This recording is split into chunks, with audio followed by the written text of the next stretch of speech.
Okay, well, the good news, folks, is that is the distribution of marks for your posters for the whole group of everybody in Enterprise Systems and ISA. Not bad going, folks, is it? Yeah.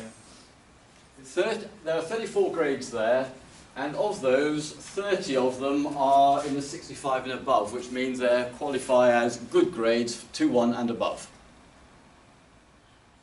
I've got 2 little pages on my spreadsheet, which I will convert to a PDF and put up on the 2 modules which connect the actual mark you've got, which is the one that's there, the scale grade, which scales you from 105 down to 100%, which is what is going to be used, and it will be against your student ID. So there will be no names there, just ID, so you'll be able to recognise your own, and it's one of the ways we do actually give you the marks quickly and easily. I haven't had a chance yet to put it into Blackboard one by one, but that's the sort of profile we've got, which is pretty good. Well done, folks. Not bad at all. So, you actually basically presented a message in a way that connected with your peers here. You saw that Asma and I and Dave were looking at some of the posters, and by and large the marks were pretty closely associated that they gave with the marks you finally scored. So not bad going. You actually understand how to assess your own work and other people's work. Well done. The main part of what I want to do today is to finalize. I mean, you've got your ideas about developing your article. Here is the final specification, the dates by which you have to do various things. In the text further on down, you'll see how to lay out the structure. I'll show you. Well, you'll have to find the LNCS stuff from the assessment. I'll put the actual template up there during the workshop in the next session after we finish the seminar.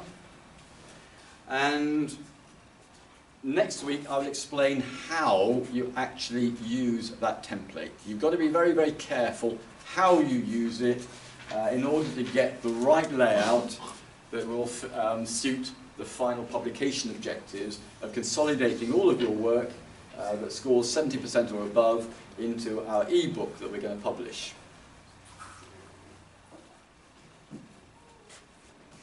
So you've done the poster.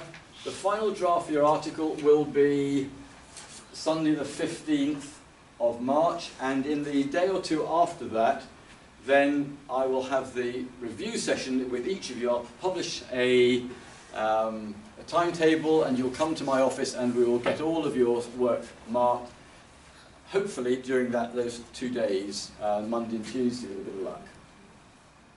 Probably Monday, most likely, because there's still a possibility I might not be around for the last couple of days of that week. I'm not yet sure.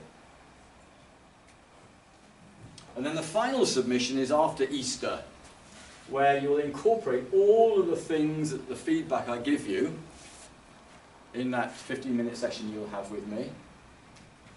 And then you have about 4 weeks to improve it and submit it on the 26th of April. And I will produce you another timetable, another schedule, for you to again come to me after you've submitted on Turnitin, and I will then mark it with you beside me. And then you will know the results of that module in total, so you'll get the article grade added to the poster grade and factored in the appropriate 30/70 weighting. And by the time before you leave the office, you will know the grade you've got, or the provisional grade you've got for your module. And then it will be moderated internally, and then the external examiner will moderate it as well to confirm those grades that you get. So that's what's happening around those dates. So I will have a schedule for the week after week of the 27th to the end of April, that week, and you'll be able to come and see me and get your mark for the article and then the overall module mark. I'm going to show you the enterprise systems one, but essentially it's exactly the same as the ISA one, apart from the question that you're actually asking. So everything else is identical, other than the learning outcomes that are here. So I repeat the context of the opportunities, the growth of the Internet of Things, the growth of big data, and the way that it's really being used by an enormous number of organizations to do all sorts of things. Some of them are great, some are absolutely brilliant, and some of them are kind of a bit dicey. We have the rate of growth here, doubling every 18 to 24 months. Moore's law now applies to data. We have the 80% of all data is of questionable veracity based on John Easton's ideas. We have, particularly for ISA, in terms of security, an astonishing growth in the amount of security, in the number and scale of security breaches. We have, as part of the growth of the Internet of Things, all of those little sensors that are scattered around the countryside collecting all sorts of data. And yet, because not enough is being done on the security side,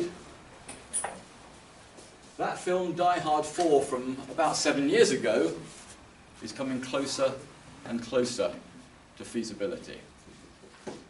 The head of Kaspersky Labs was actually interviewed recently within the last couple of 3 weeks, and he said, if you want to find out the things that are really worrying governments about the Internet of Things and about security, he said, go watch Die Hard 4. We have been very lucky that the security services so far have been able, broadly, to prevent anything like that happening. And then we have the growth of the Internet of Things and smart cars. Essentially, a car today, the new cars, are high-powered computing systems on wheels, with all of the security issues that brings us. So security issues because they don't have two separate data buses inside a car. One for entertainment with Wi-Fi and what have you, and one for controlling the car, which is a closed system. They have a single data bus. So the Wi-Fi and other vulnerabilities from the media system, because they've got Wi-Fi and 3G, 4G and whatever else, and Bluetooth, they allow you to get into, or hackers to get into, the control systems of your car, as was demonstrated last year, where a group of researchers at a university in the UK were able to take over the controls of one of these new modern cars, hack into it, control its steering, its accelerator, its brakes. So all sorts of interesting things happening. Yeah, we can become smart cities, smart houses.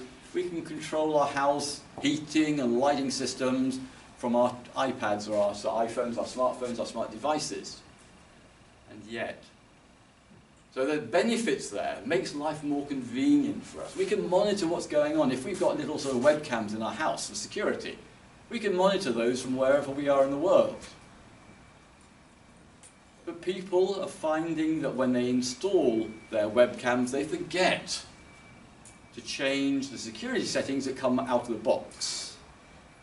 The sort of things that people have been doing with their Wi-Fi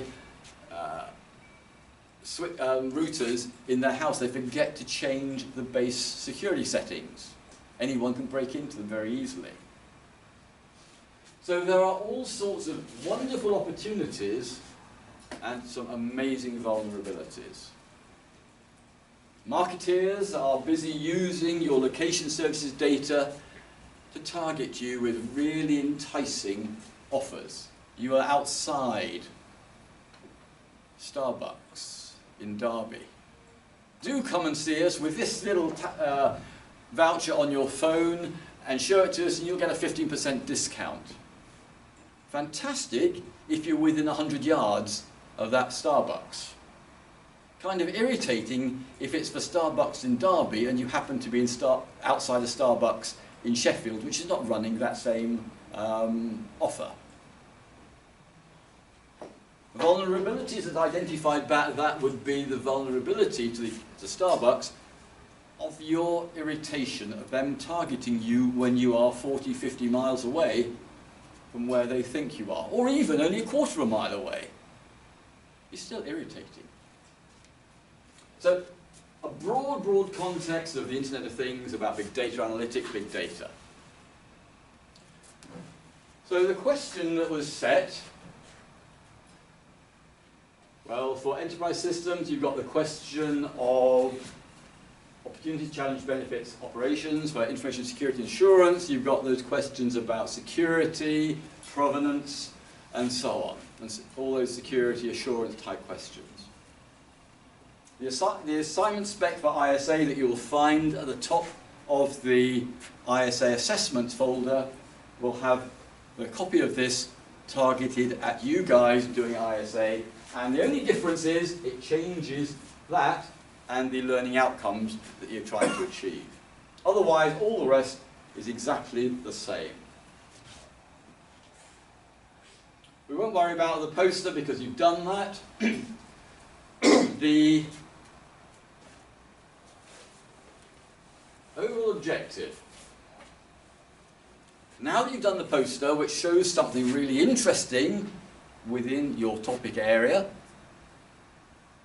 you're now thinking about, and you've all targeted rather nicely with your poster, by the way, or pretty much all of you, you're looking at a topic that various organisations out there, maybe even private individuals, do not know that they do not know this problem. And you're identifying it. This goes back to the set of questions that Dick Cheney identified as a problem for government. He said, you know, there are the questions that we know that we know. There are questions which we know that we don't know. But the problematic section are the questions that we do not know that we do not know. We didn't even recognise there's something happening there. And that's really what you're trying to come up with in terms of big data and the Internet of Things. You have to produce a 5-page report using this Springer LMCS template, which produces something like about 450, 500 words roughly per page. So you're looking at about 2,500 words for the report. That's the content from the beginning of your abstract through to the end of your conclusions. Now, wrapped around that will be a front sheet with a title sheet. You'll have a title sheet and a full table of contents. And then you have your 5 pages, and then you'll have 1 or more pages with all of your cited references. I'm not interested in having references in there that are further reading.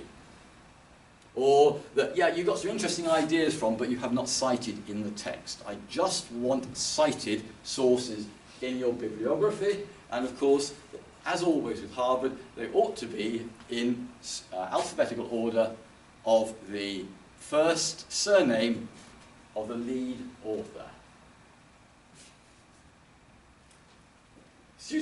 A good critical analysis of the subject, followed by, at the end, conclusions and maybe in there some recommendations, if you think they are appropriate. If they come from your, logically can be derived from your conclusions that maybe we need to be doing something different.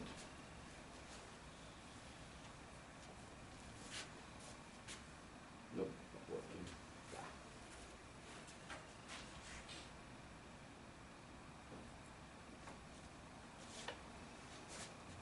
All reports, articles assessed at 70% or higher, in other words, first class honours, quality, they will be collected together into an e-book for the module for publication online, where we are putting them together. I will need a volunteer to put all of these together. You might be looking at industry sector, or you might be looking at different sizes of organizations, different topic areas of the IoT. Yeah, that's your choice, you've made those choices. You might like to look at conferences in the past couple of years to see what sort of topics are particularly interesting. Have a look at calls for papers, calls for conferences in the field of big data analytics, the Internet of Things, and so on. They'll give you some more ideas as to how to focus where you're at. ACM Digital, good set of sources.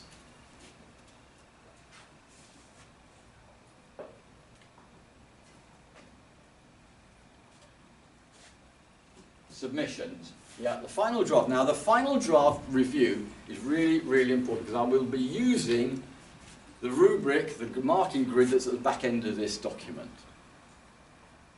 And I'll take you through that in a few minutes. It will be marked electronically inside Turnitin, so you'll get the usual feedback, item by item, and the scores and so on. So you'll be able to get, I'll give you a whole lot of feedback which will help you improve your article from what you have submitted at this point.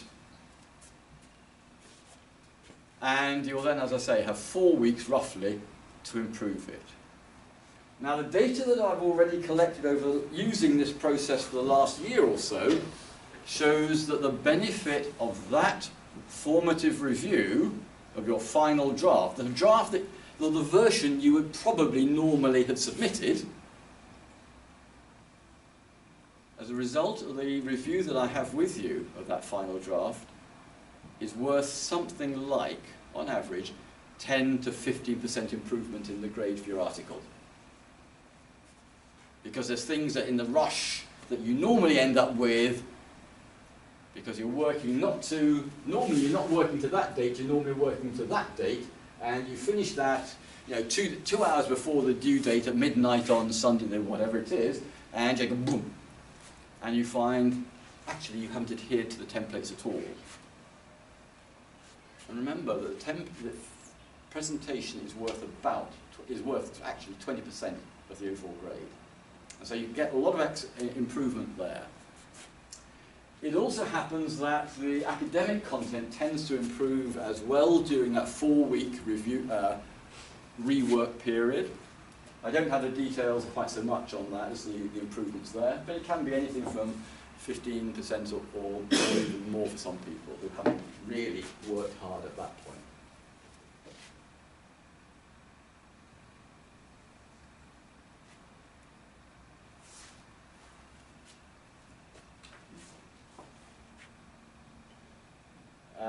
Yeah, section titles, abstract, table of contents, introduction, conclusion. Yeah, the normal sort of way that you structure a proper business report.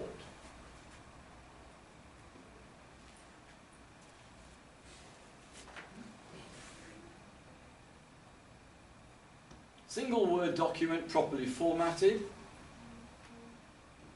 And the reason for a Word document, not a PDF, is that if you do a PDF, then it's very, very difficult for us to incorporate that back into the book that we're going to publish.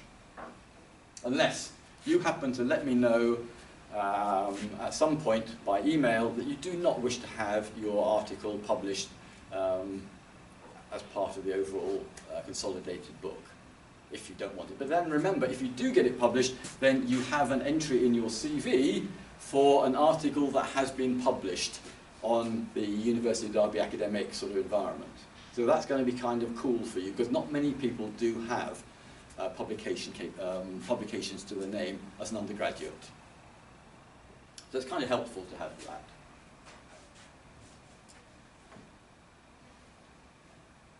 Now, here is the marking grid. I'll go through it carefully because only a few people here, those who are on the BSc IT, have actually used this sort of approach before, I think. Although I believe Olga uses something a bit like this for some of the forensics modules, doesn't she? You've seen one of them. So, what may be different is that I've got giving you 20% of your grade for the article based purely on very, very strict adherence to the template. And you will see in this column a whole set of deductions that I will make based on the fact that, okay, so here you haven't done the formatting properly, or you've missed out bits of that attribution section. You haven't used the right format for your name, or for the title, or the subtitle, or the university, or your email address. Each of those will lose you 5%. So if you use the wrong formats, 5% for each of those potentially 6 lines that are in that top part of the article. If you don't use the correct version of the headings 1, 2 and 3, which come within the Springer LMCS formatting, again you will lose some marks there. Now, let me explain why adhering to these formatting things are so important. The reason that we're doing this is because when you get outside this place, you get a job, forensics, IT type of things, analytics, every employer just about that you work for has a house style for reports. And typically, if you don't meet the house style, your boss is going to reject it and send that report back to you to fix until you've got it right. And if you are producing reports, you're doing some forensics investigations for a court hearing, there will be very, very strict guidelines as to exactly how you lay out your reports, how it's got to look, what font you're going to use, etc., etc., etc., what section titles, and all of those other things. And so that if you can get to grips with this before you leave the university, you just deal with different formatting conventions, that makes you much, much more employable. As for example, any of us academics who produce proposals for conferences, for academic journals, every single one of those has a different style, a different template. And if we don't follow it, it gets bounced straight back to us. Even to things like, have you actually used the styles accurately, or have you tried to cheat by changing the amount of white space top bit above and below a heading? That will be changed back to what it should be, and if it goes over the length you're allowed, you'll be asked if you want to pay money to have it published as over 12 pages or 10 pages or whatever, or edit it to meet the length. Which comes to a little bit further down. So, heading styles, proofreading, syntax, spelling, grammar, those sort of things, that's worth 20% of that presentation style, so that's worth 4% of your grade. If you really mess up on your proofreading, you just lost 4 points of your overall grade.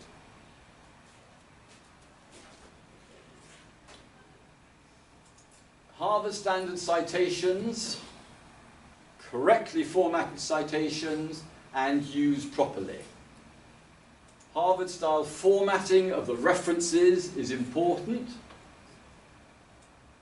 In the LMCS, it's very, very critical you actually use the exactly correct body text style.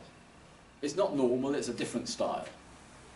And it adjusts the flow of text and block justifies it left and right. That's worth 15% of that, 3 marks. Sorry, that's an error, it's 5 pages. If you have a very, very strict page length, you cannot exceed, for your article section, 5 pages, plus 0 lines. And about minus Well, you've got a little bit of latitude, somewhere around 10 lines short, if you really can't fill it up. So you're really plus 0 lines, minus 10 lines. And the reason for that is, again, a lot of organisations have very, very tight limits on how much you can actually include in your report. It is not a word limit, it's a page limit. Plus 0 lines, 5 pages, plus 0 lines, minus 10 lines, something like that. That works out at something like about 2,800 words, or thereabout. But there's no direct mapping because it depends on how much text you waste, or space you waste with sort of short paragraphs and so on. So it's very much that 5 pages, sorry about that, I'll republish it very shortly. And if you don't use a template at all, you just use the bog standard normal ... template from Word, then you've suddenly lost all 20% of your contribution to your grade. And again, that's because it reflects reality in the employment market. You fail to follow the instructions.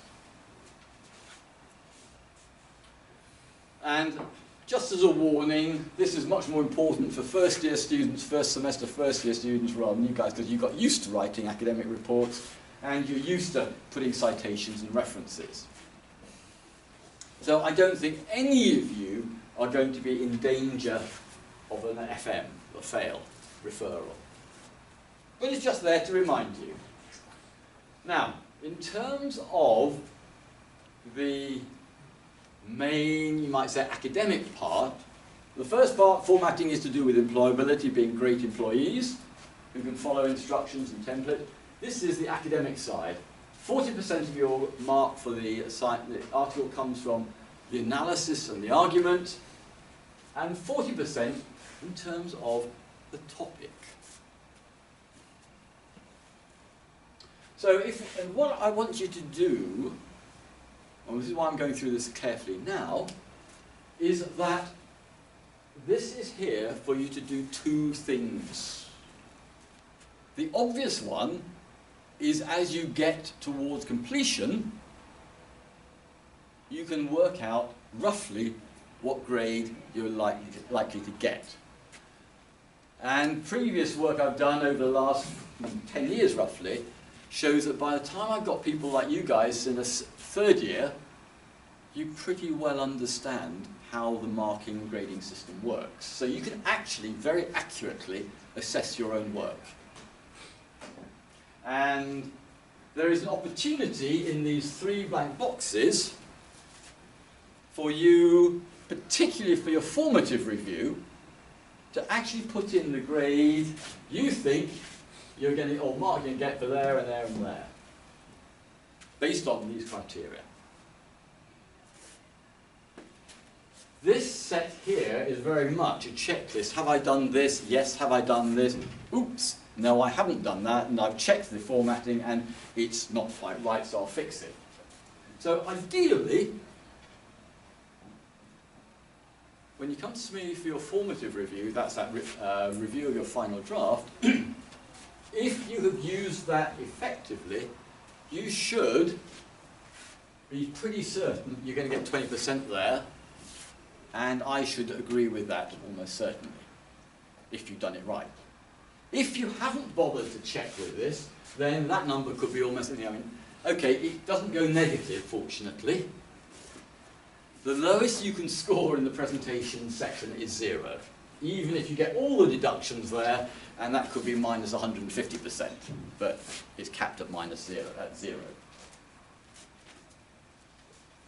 So, again, as I said, towards the end, you can work out what you've done. You should be pretty accurate on those. By the way, these are numbers out of 100, not factored by the 40%, please. Now, let's start at the bottom edge. This is where I hope none of you are going to get to, even for your final draft review, let alone at the end. Okay. over the last year and a half while I've been using this approach, the number of people who end up here are about 3 or 4 out of a couple of hundred I've had over the last 2 years. It's basically people who don't turn up and can't be bothered or have major problems which they may not have talked to me or Dave or Olga or the program leaders. But essentially, there's no real structure, no analysis, no argument, doesn't lead anywhere. Pretty descriptive. Wrong sort of topic in terms of the topic approach. It's difficult to work out what the topic is. So, based on your posters from last week, I guess no one should end up there. I doubt that many of you are going to end up there, if any, even for formative review. Some structure, you know, you've got some appropriate chapter headings or section headings and subsections, but it doesn't lead very far. And the topic really is not properly explored. It's kind of equivalent to what you might have done at A-levels, perhaps. Could be as bad as that, or maybe a really lousy first-year type of bit of work. At this point, we're beginning to find at the 55% band, so that's a 2 level, you've got a pretty good logical progression of your analysis from a sort of context through to a fairly logical conclusion. This is, yeah, it's around about what, you know, traditionally we expect from final year students. With some good analysis. It's pretty competent. It takes the reader by the scruff of their neck and takes them to a conclusion. At this level, at the 2-1 level, the 65% level, you're not only coming to some logical conclusions, but more particularly, you're justifying your conclusions with evidence. So this is where all of those lots and lots of citations come in, because those are essentially the evidence that you've got information that comes from a credible source and that you've used it not just to come to the conclusion, but properly begun to justify it. This is so because of X and Y and Z.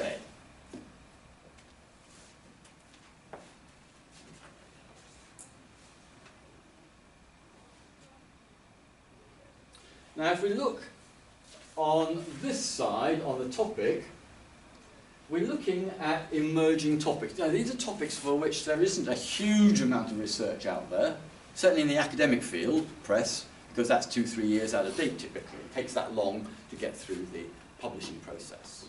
It may turn up in recent conference presentations, but so, you know, if you're really looking at emerging topics, that puts you nicely into the 2-1 area, so into the first class on the 75% and there. At the argument level, not only have you got conclusions which are justified, but you're really using thorough critical analysis, really looking at multiple perspectives. Not just a single perspective. I found someone who agrees with me or I agree with, and that's kind of that level. But at this level, you're really beginning to bring in the multiple perspectives, different people's ideas, different classes of evidence from different theoretical perspectives.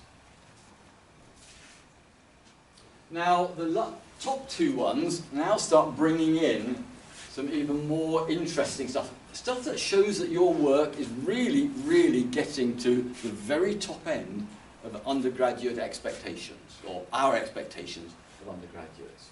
85%, which is central first, that really, really, really clear argument. And the point here is the novelty. This is saying, reflecting the fact that you have come to some new ideas, new conclusions, which aren't there out in the wild, as you might say, in academia. In terms of the topic, it's saying this is really worthwhile publishing out there, because no one's ever seen this before. And one of the things that happens often is, if you're doing your research well, you're really getting a lot of sources, and I'm meaning more than 10. I mean, if you've got 10 references, that kind of, that's pretty basic for a final year. But sometimes, up at this level, people are saying, well, everybody's working in this sort of set of area. These are where the publications are over here. But I had a thought that if I connect that new idea into the traditional area for big data analytics, say, hey, there's a new idea that no one's ever come up before with. It's a left field sort of idea. That's where the great novelty comes from. That's what I'm looking for, the wow factor. Cool. Never heard of that one before. That's really very, very clever. And I was looking at some work a few days ago with someone, and we were talking about the 12 V's, which is referred to further earlier on. And this particular person had come up with 2 new words for V, and that also pose really, really great questions about the nature and usability and feasibility of using all of this data that's sculling around in the IoT and so on. And it's that sort of creativity that's really what I'm looking for. And it's what I see a lot in this module. Because you suddenly get really passionately interested about your topic, and your research goes far and wide, and you suddenly come across these different ideas which no one else has connected before. You can justify the connection of those ideas and come up with something that is really novel. And it's brilliant. And then, as a topic, if it's sufficiently novel, then it's something that can be published in the UK, at a UK type of national academic conference or something. The really, really, really best ones up here, those are things that can be published out in international conferences and so on. Now, just to give you an idea, I have actually used a whole set of ideas in here from ISA last year in a conference. All in the conference paper, in IEEE paper, conference paper, there were something like 30 references to papers published or created by last year's group from here. They're all there, their names, their titles, and so on are there in the references in this international article, international conference.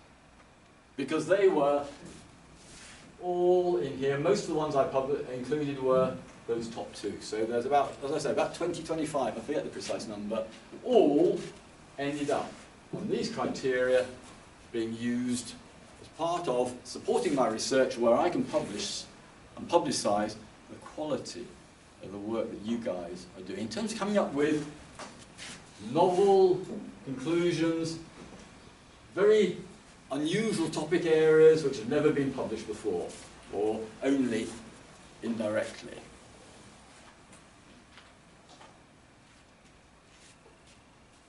Does that kind of give you some enthusiasm to develop really great articles, folks? Yeah.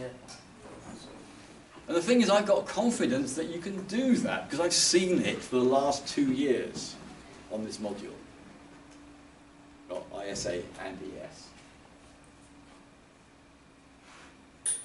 Any questions, folks, about the marking scheme or anything else?